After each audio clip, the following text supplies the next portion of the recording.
신명기 18장 15절부터 22절까지 말씀입니다. 15절부터 22절을 저와 성도님들이 한 절씩 교독하도록 하겠습니다. 제가 먼저 읽겠습니다. 내 하나님 여호와께서 너희 가운데 내 형제 중에서 너를 위하여 나와 같은 선지자 하나를 일으키시리니 너희는 그의 말을 들을지니라.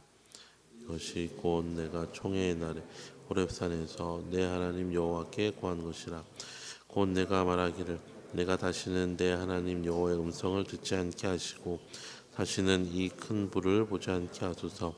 두렵건대 내가 죽을까 하나이다 하매 여호와께서 내게 이르시되 그들의 말이 옳도다. 내가 그들의 형제 중에서 너와 같은 선지자 하나를 그들을 위하여 일으키고 내 말을 그 입에 두리니 내가 그에게 명령하는 것을 그의 무리에게 다 말하리. 누구든지 내 이름으로 전하는 내 말을 듣지 아니하는 자는 내게 벌을 받을 것이요 만일 어떤 선지자가 내가 전하라고 명령하지 아니한 말을 제 마음대로 내 이름으로 전하든지 다른 신들의 이름으로 말하면 그 선지자는 죽임을 당하리라 하셨느니라. 내가 마음속으로 이르기를 그 말이 여호와께서 이르신 말씀인지 우리가 어떻게 알리요 하리라. 만일 선지자가 있어 여호와의 이름으로 말한 일에 증언도 없고 성취함도 없으면 이는 여호와께서 말씀하신 것이 아니요 그 선지자가 제 마음대로 한 말이니 너는 그를 두려워하지 말지니라. 아멘. 오늘 말씀은 선지자에 관한 가르침입니다. 하나님께서는 모세의 활동이 끝나고 나면 그들을 위하여서 모세와 같은 선지자를 일으키시겠다고 말씀하셨습니다.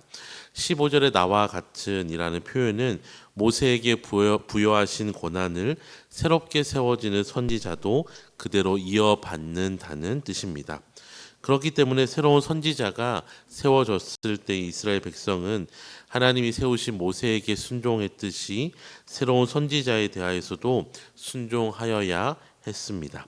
특별히 15절과 18절에 반복되어지는 표현이 등장하는데 선지자를 일으키겠다라는 것입니다. 이 말은 선지자가 자기 스스로의 능력과 아니면 야망에 따라서 스스로 선지자라고 부르는 것이 아니라 하나님의 역사를 이루어 가도록 하나님께서 세우신다는 것입니다. 그렇게 선지자는 자신의 말이나 생각이 아니라 하나님의 말을 대언하는 자여야 했고 백성은 선지자가 하나님의 말을 대언할 때에 하나님의 이름으로 말하는 선지자의 말에 귀를 기울여야 하는 것입니다. 하지만 우리는 역사 속에서 선지자라고 말하면서 하나님의 이름으로 활동하지만 거짓 선지자들이 활동하였음을 구약과 신약에서 발견합니다. 지난주에 함께 특별 저녁 기도회를 통하여서도 살펴보았던 초대교회 안에서도 이러한 거짓 선지자들이 활동하였고 오늘날에도 거짓 선지자들은 여전히 교회 안과 밖에서 활동을 하고 있습니다. 그렇다면 어떻게 우리는 참과 거짓을 분별할 수 있을까요? 오늘 본문 21절에도 내가 마음속에 이르기를 그 말이 여호와께서 이르신 말씀인지 우리가 어떻게 알리요? 라고 기록되어 있듯이 참과 거짓에 대하여서 살펴보아야 함을 말합니다. 이에 대하여서 22절에는 만일 선지자가 있어 여호와의 이름으로 말한 일에 증언도 없고 성취함도 없으면 이는 여호와께서 말씀하신 것이 아니며 그 선지자가 제 마음대로 한 말이니 너는 그를 두려워하지 말라고 말씀하십니다. 달리 표현하면 그가 말한 대로 이루어지느냐가 여부가 가장 중요한 기준이라는 것입니다. 말은 얼마든지 듣기 좋게 할 수 있습니다. 하지만 그런 말이 이루어지지 않는다면 거짓 선지자인 것입니다.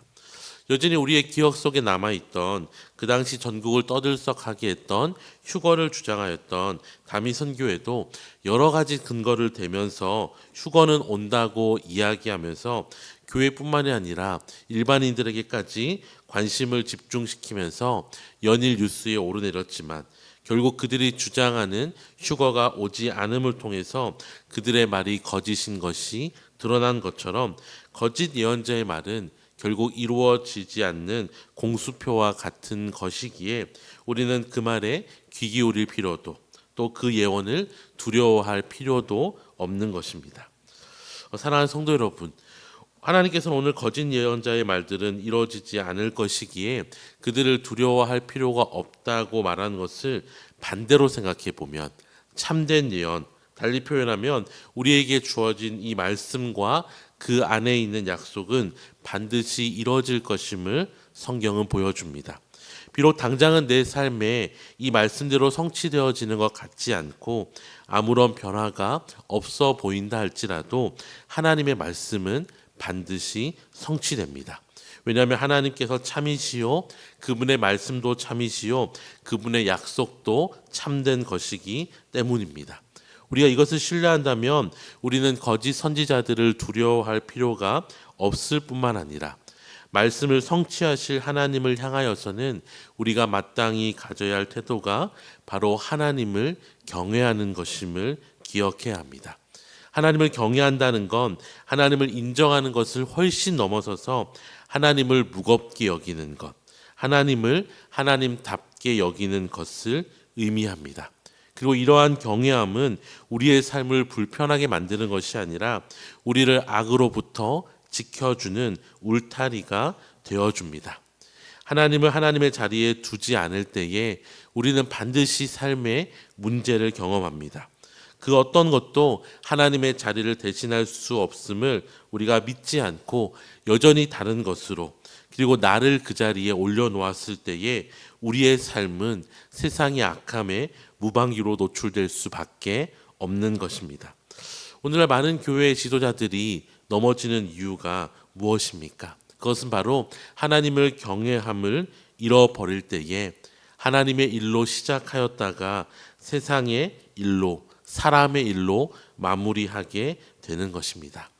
사랑하는 성도 여러분, 이 새벽에 기도하실 때 먼저 우리 자신을 위하여서 하나님을 경외함으로 하나님이 주신 말씀을 중히 여기며 말씀의 권위 아래에서 순종함으로 살아가게 해달라고 기도하시고 특별히 말씀을 맡은 교역자들을 위하여서 기도해 주실 때에 하나님을 경외함을 잃어버리지 않고 말씀을 말씀답게 전하며 또 삶으로 살아내는 모든 교역자가 될 수 있게 해달라고 기도하심으로 건강한 교회, 건강한 교역자와 또 건강한 말씀 가운데 든든히 서나가는 우리 침산제일교회 되게 해달라고 기도하시는 저와 모든 성도님들이 되시기를 주님의 이름으로 축원합니다. 기도하겠습니다. 모든 것을 일으키시고 성취하시는 하나님 아버지, 하나님의 은혜 가운데 우리를 주님의 자녀로 예정하시고 주님의 자녀 삼아 주시니 감사합니다. 우리의 삶에 세상의 헛된 가르침이 들어오지 아니하도록 날마다 하나님을 경외함으로 말씀을 무겁게 여기며 순종함으로 살아가게 하여 주시옵소서. 특별히 우리 교회와 한국교회 가운데 많은 교역자들을 붙들어 주셔서 하나님을 경외함을 날마다 잃지 않고 살아가게 하여 주시옵소서. 감사드리며 예수님의 이름으로 기도드립니다. 아멘.